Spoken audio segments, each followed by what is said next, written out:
ଦେଖାଯାଉଛି।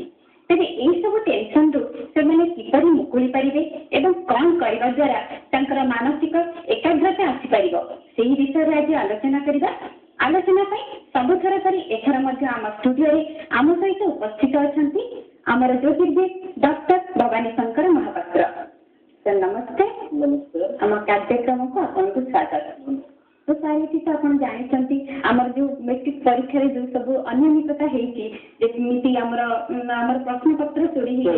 आ परीक्षा अधार बंद हो पुणी यही मसरे आगक होगा जाऊँगी तो यही सब जो अनियमितता आम विद्यार्थी मान विभिन्न प्रकार प्रेसर पड़ुची चिंता बढ़ुची से एकाग्रता भांगी जाऊँगी आ विद्या प्रति जो आग्रह उत्साह दिनक दिन कमिबार लगी तो से कौन कले ये जो मानसिक एकाग्रता से पुणी फेरी पाइबे।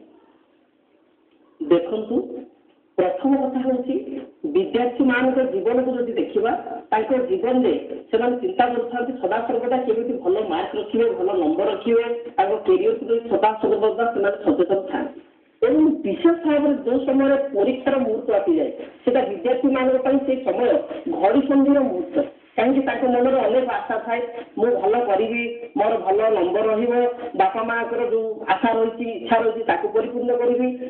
मोर जो कंपिटिटर अच्छा जो मैंने मोर प्रतियोगी अच्छा जो मैंने मोठू गत वर्ष आगे जाते परीक्षा क्रॉस करके आगे जी मन भर गोटे प्रतियोगिता थाए विशेष भाव में जब आम मेट्रिक परीक्षा को देखा मेट्रिक परीक्षार्थी मान मुंडे अधिक चाप थाए अधिक टेंशन थाए कैरियर को लेकिन कहीं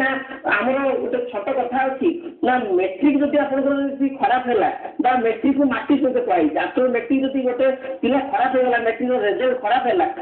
जीवनटा माटी बोली कहुए तेणु मेट्रिक हूँ मूल दुआ घर जो फाउंडेसन से हूँ मेट्रिक तेणु मेट्रिक परीक्षार्थी मान मुंडे सदा सर्वदा अनेक प्रकार चाप थाए चाप सत्वे से केमी भल करेंगे मन को स्थिर रखिक पढ़ापढ़ी कर परीक्षार भल नंबर रखापी सदा सर्वदा से तत्पर था चेष्टा कर किंतु वर्तमान जब समय को देखा प्रश्न पत्र चोरी हो जाए परीक्षा चली अधा परीक्षा परीक्षा छाड़िया पड़ा परीक्षा बंद हो गला तो ये जो घटना मन में अधिक चाप पकाई अधिक प्रभाव पकाई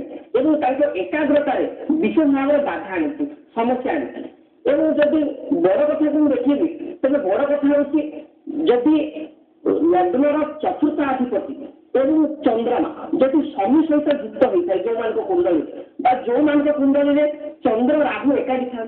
चंद्र केतु एकाठी था से विद्यार्थी माने प्रायतः माने अन्यमनस्क था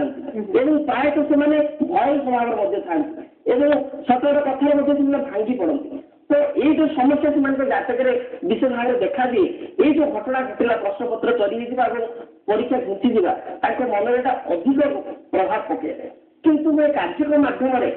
समस्त विद्यार्थी मान कहि केबे मनरे भय आना ना केबे अस्थिरता आना ना